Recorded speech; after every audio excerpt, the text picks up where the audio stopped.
bonjour à tous, j'espère que vous allez bien. Pour le travail final, je vais vous demander de m'envoyer une photo de votre dessin. Sur ce dessin, il doit y avoir 5 stickers avec 5 expressions différentes. Pour ce faire, vous aurez besoin d'un certain matériel. Vous pouvez évidemment vous munir de vos brouillons, histoire de vous souvenir un peu de ce que vous aviez fait, et puis de prendre avec vous ce que vous avez, alors crayon, gomme, stylo comme d'habitude, mais comme il s'agit d'un passage au propre, essayez de trouver ce que vous avez de mieux. L'idéal étant évidemment les boîtes de peinture ou d'aquarelle, mais vous pouvez également prendre du matériel que vous avez à la maison, comme des stabilos ou du matériel de bureau. En ce qui concerne les crayons de couleur, vous pouvez vraiment prendre ce que vous avez à la maison, même s'il s'agit de la boîte toute simple avec des tons orangés, bleutés, des verts, etc. Ça va très bien. L'idée, maintenant, c'est de représenter 5 émotions selon le style qu'on a choisi, que ce soit kawaii, funny cat drawings ou encore les textes émoticônes.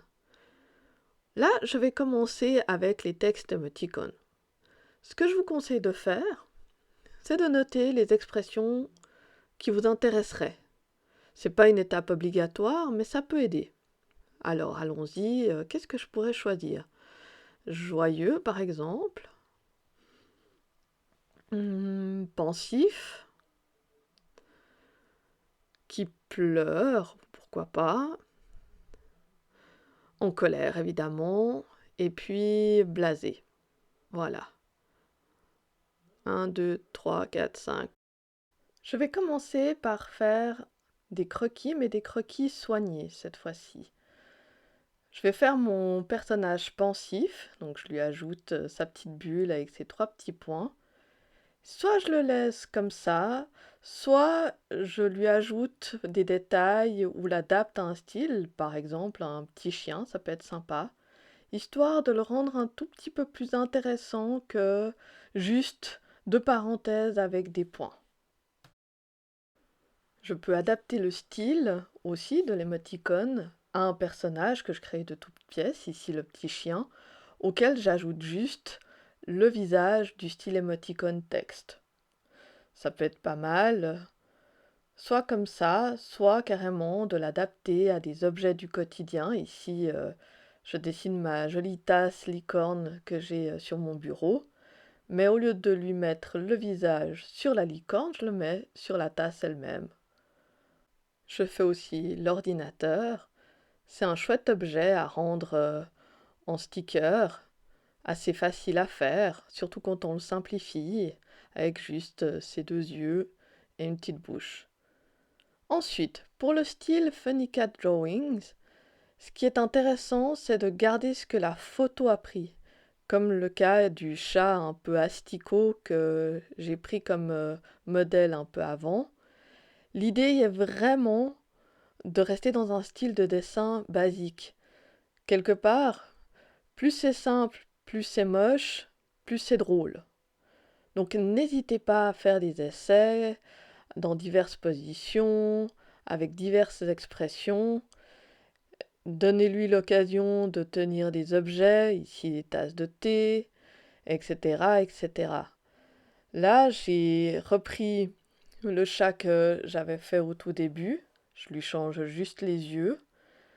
Et puis, je l'adapte un peu au dernier que j'ai fait, là, celui qui tient sa tasse de thé. Je me dis que ça pourrait être marrant un peu d'adapter ce chat-là avec un objet bloqué dans sa queue. Je peux même changer son expression et on dirait moi le matin. C'est pas mal. Je passe maintenant au style kawaii. Comme les autres, j'essaye de réaliser 4 ou 5 croquis, sachant qu'à la fin, je vais vous demander 5 personnages. Et j'essaye. Ce qui est marrant avec ce style-là, c'est que même quand il est fâché, le personnage est chou. et je fais mes recherches. Décidément, je suis assez satisfaite de cette forme ronde. Je trouve que ça donne un style au personnage très simple, très épuré, que j'aime bien. Je rajoute mes 3 petits points pour mon petit chat pensif. Et puis j'essaye un dernier croquis. Tiens, on va faire celui qui est content. Voilà, c'est pas mal.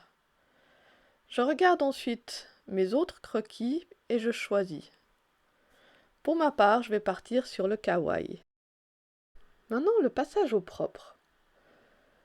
Je vais prendre une nouvelle feuille, mon crayon, et puis je vais me mettre sous les yeux la feuille de brouillon sur laquelle j'ai réalisé mes croquis. Et je peux commencer mon premier personnage. Même si vous faites quelque chose de très simple, prenez le temps de bien le faire. C'est pas parce que vous faites quelque chose de simple ou d'un peu rigolo que vous devez faire ça hyper vite à l'arrache. C'est pas ça qui va forcément mieux donner. J'ai envie de passer au stylo noir. Du coup, je passe au stylo noir. On verra pour la couleur ensuite. Vous pouvez vraiment vous fiez à vos envies. En plus, si ça donne pas bien, bah, vous dessinez les autres personnages à côté, puis on aura juste un essai un peu foireux à côté, c'est pas grave. Là, je fais mon contour en plusieurs petites étapes. Je vous rappelle qu'avec le stylo fin noir, ça demande pas mal de pratique pour faire un trait constant si vous faites en une fois. Donc si vous voulez le faire, je vous préviens juste que vous allez devoir réaliser plusieurs exercices avant d'être satisfait du résultat. Je dessine un petit à côté, je me dis que ça peut être rigolo. On peut très bien faire des stickers qui se chevauchent ou qui sont l'un à côté de l'autre. C'est vraiment égal. En voyant la simplicité de mes personnages, je ne sais pas si je vais vraiment leur rajouter beaucoup de couleurs. Je réfléchis. Il faut quelque chose qui serve à la qualité du personnage. Pas forcément que ça doit être en couleur, envers et contre tout.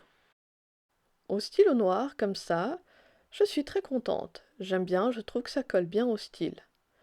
Évidemment, si vous voulez faire au stylo bille ou encore au gros stylo, c'est vraiment vous qui choisissez. N'oubliez pas, avant de mettre un peu de couleur, de gommer, afin d'enlever les traits de crayon gris. Plus l'image sera nettoyée, mieux c'est. Et puis là, je vais prendre des stabilos, parce que je pense que je vais juste rajouter une pointe de couleur. Et un stabilo rose fluo, c'est idéal pour le style un peu kawaii. Vous remarquerez en plus que mon style kawaii est vraiment proche de l'émoticône texte. Vous pouvez vraiment mélanger les styles. Je réalise ensuite les autres et je les passe tous au stylo fin noir. J'essaye différentes expressions. Je leur rajoute leurs petites joues roses. Et puis, je continue. Celui-là, je fais exprès de faire un style kawaii un peu plus classique, avec les bulles dans les yeux. Et regarde qu'est-ce que ça donne. Ça me va. C'est très chouette. C'est un petit travail qui est là aussi pour vous permettre un peu de sortir vos émotions. On est dans une période un peu compliquée, je pense que vous l'avez tous remarqué, pas besoin de vous en faire un dessin justement. Comment est-ce que vous vivez cette période? Dites-le moi d'ailleurs par mail quand vous m'envoyez vos dessins. Et si vous avez des suggestions ou des envies en termes de tutos, dites-le moi aussi, ça m'aiderait à faire des futures vidéos. En espérant bien sûr que celles que j'ai déjà faites vous ont plu, évidemment. Là, j'ai essayé un petit chat très énervé, mais le premier style, non, bof, ça n'a pas marché. Donc je gomme et je recommence. Donc même des fois à ce style-là, à ce stade-là, voulais-je dire, pardon, on peut se reprendre et puis essayer d'autres choses. Même avec des textures très simples comme des petits poils, Soyez très très régulier avec le stylo. Parce que si vous faites des traits dans tous les sens, ce ne sera pas joli. Le stylo noir fin est très très très marqué. Donc faites vraiment attention à pas faire des traits dans tous les sens n'importe comment. Ça va se voir. Et naturellement, attendez que ça sèche avant de gommer. Ça peut baver suivant comment, si vous faites ça immédiatement après. Et voilà, nous avons terminé. Faites-moi donc une belle photo. Et 1, 2, 3, 4, 5. C'est bon, j'ai les 5. Le travail est terminé. Maintenant, on va tester un peu d'autres techniques de couleur. Alors, je prends ma feuille. Alors, j'ai mes stylos que j'ai utilisés juste avant. Je vais prendre un peu d'eau. J'ai des crayons de couleur. J'ai une boîte de peinture, peu importe la qualité d'ailleurs. Et je vais faire des essais. Faites juste attention avec le stylo noir fin, parce qu'il bat avec l'eau, et puis quand on le gomme, il peut s'estomper, voire baver. Je fais un premier petit test. Alors de nouveau, je repars sur les petits chats que j'ai faits. Et là, je vais faire avec les crayons de couleur dilués. Alors attention, vous diluez toujours avant de passer au stylo noir, parce que si vous passez le stylo noir avant et que vous mettez de l'eau dessus, il va forcément baver. Il n'y a pas besoin de mettre beaucoup de couleur, ni d'ailleurs beaucoup d'eau. C'est mieux de mettre peu d'eau dans un premier temps pour éviter que le papier gondole. Et puis on applique l'eau, on regarde ce que ça donne, et évidemment on sera obligé de laisser sécher pour pouvoir passer le stylo noir par-dessus. Et maintenant, je vais essayer avec la palette de peinture. Alors j'écarte un peu le dessin et mon matériel et je vais prendre un peu de rose. Oui, désolé, c'est un peu hors champ. Et je vais réaliser une forme comme le contour extérieur en fait de mon chat. Je lui fais les oreilles qui dépassent, voire même je dirais peut-être un peu plus pour la deuxième oreille, voilà. Et je vais aussi attendre que la peinture sèche avant de pouvoir intervenir dessus. Maintenant, je vais essayer une version peut-être juste au stylo. Donc évidemment que je ne vais rien diluer là-dessus. Alors j'y vais à main levée, je ne sais pas trop à quoi va ressembler mon chat. Voilà, c'est pas mal. Des fois c'est sympa aussi d'y aller direct au stylo noir. Ça donne des fois rien du tout, puis des fois ça donne une nouvelle version, puis on se dit pourquoi pas. Mais vous voyez que même moi en un trait, mon trait est un peu tremblant. Ça demande vraiment de l'exercice. Là, je passe un petit coup de crayon léger. Ça peut très bien être juste un contour au noir avec juste un fond très léger. Ou alors, je me dis, je fais quelques mélanges et je viens ajouter une deuxième couleur par-dessus. Oui, je suis en train de faire un chat vert, c'est normal. Les chats aussi ont le droit d'être un peu bizarres. Et du coup, je peux laisser comme ça. Le côté tracé peut donner un style, ou alors je peux continuer, remplir complètement la forme et avoir un style plus propre, plus maîtrisé entre guillemets. Ça, c'est vraiment une question de goût et c'est à vous de choisir. Je rajoute un petit peu des ombres dans les oreilles, une petite ombre derrière la queue, pourquoi pas, et j'ai déjà quelque chose de pas trop mal. Voilà. Maintenant que les deux autres chats ont séché, je vais pouvoir plancher dessus. Alors je vais commencer par le rose avec un gros stylo. Et là, je vais venir un peu travailler dessus à l'improviste. Alors là aussi, autant ça peut marcher, autant ça peut ne rien donner du tout. Donc n'hésitez pas à faire des tests sur vos feuilles de brouillon. Mais là, je suis assez contente du résultat. C'est sympa, c'est chou, c'est rigolo. Pourquoi pas? Pour l'autre petit chat, je vais passer avec le stylo noir fin.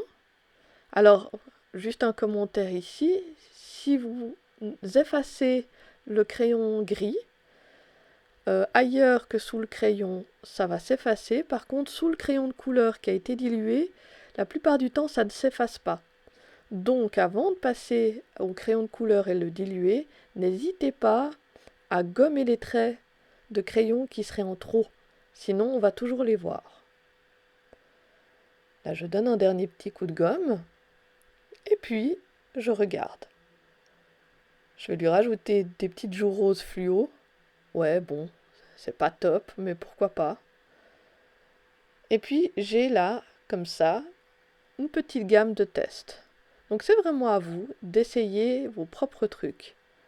Ici, par exemple, j'ai utilisé des crayons de couleur et du stylo noir. Ça donne un peu de légèreté au dessin, ça dépend un peu ce que vous faites. Ou alors, vous utilisez de l'aquarelle, et là, ne vous faites pas de soucis si le papier gondole un peu. L'idée, c'est d'avoir du fun. Voilà, le tuto est terminé, j'espère qu'il vous a plu. Je me réjouis d'avoir vos retours et je vous dis à bientôt!